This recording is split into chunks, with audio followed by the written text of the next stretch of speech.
¿Qué?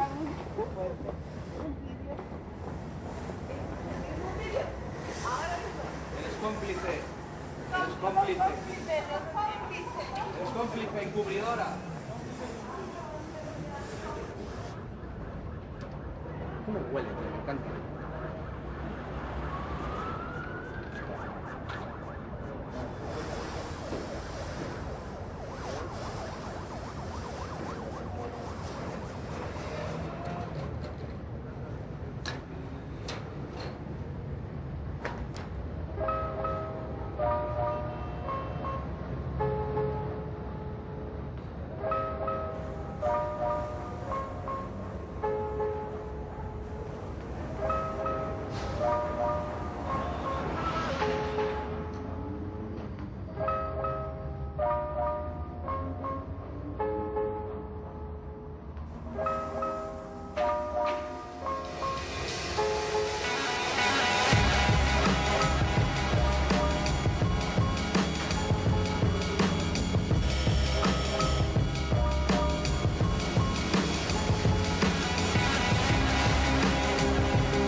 Like during the worst depression in New York history ever.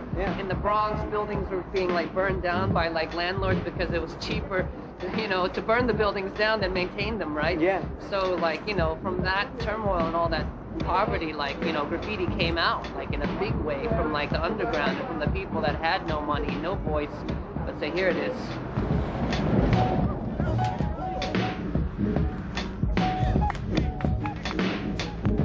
Talking about a period in New York history which was very depressing, very bad. The overall federal policy in the United States at the time was to abandon the cities.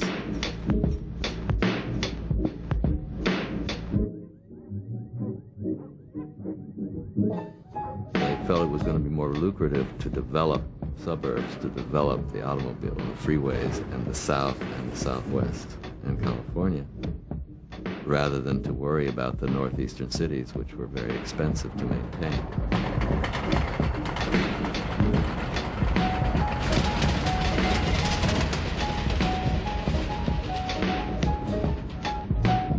In the neglect, kids were left to their own devices, and they invented all kinds of wonderful, exciting, thrilling, maybe dangerous, but interesting games. Graffiti was one of them. Remember that night we had to climb on top of the train, right? And the train pulled out. Yeah, it's okay, man. I'm still painting, though. I'm a recovering graffiti artist. Hello, my name is Lee. Personally, I think that the whole movement that happened on the subways is probably one of the most advanced cultural phenomenons ever, probably in the United States, only because it was something that wasn't premeditated and, like, you know, planned out in an academic way or anything. It was just like a natural state of mind, like that young people, they just needed that outlet. They needed that emotional cry to, you know, feel existent, coexistent with each other. I would say that I was a painter from day one. No doubt, this man was, definitely still is. The thing about Lee, I was in wonderment about him because he was like the big enigma, Mysterio guy, you know? I'm like, oh my God, it's a Lee. It's a fucking Lee, and it was so huge and iconic. There was a message behind what he was doing, you know? In every piece.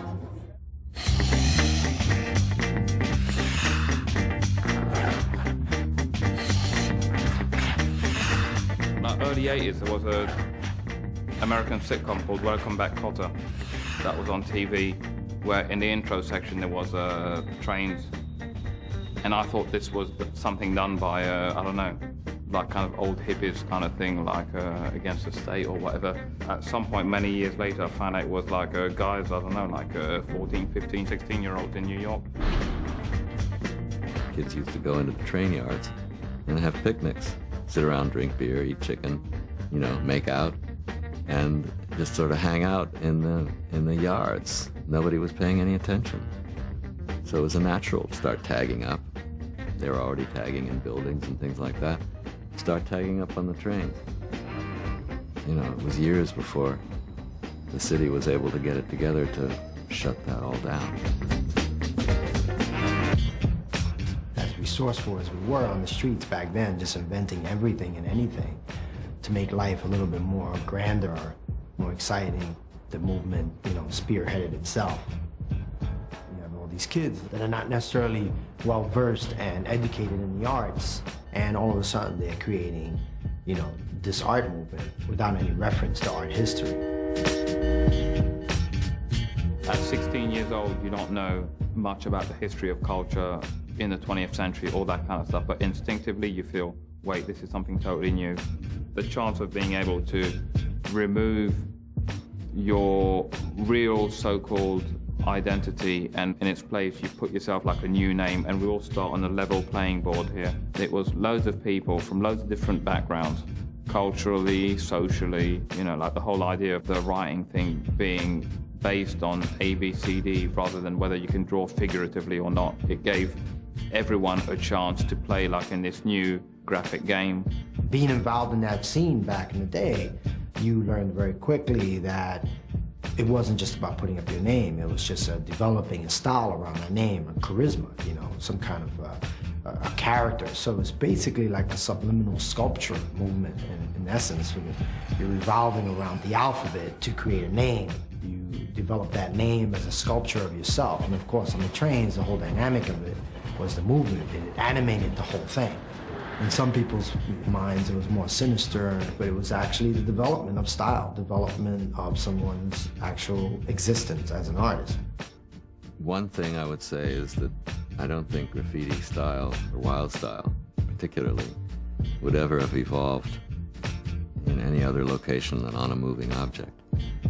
The whole idea of directionality came from that, you know, and why have an arrow? People always say to me, Lee, would you ever go back to the trains? I said, why would I? I mean, that was that chapter in time and life. That was my frame of mind. Like I say, graffiti is a state of mind. It's not even actually a thing, because what we're doing is actually painting. Those Green, TC5, Zulu Nation, Rocksteady Crew, World Traveler, Space Traveler, Alien. Kids are getting up again. There's a need for it. I think it's healthy that people are expressing themselves and taking it to the next level and not rehashing the wild style of the past. I mean, there's a lot more to say now.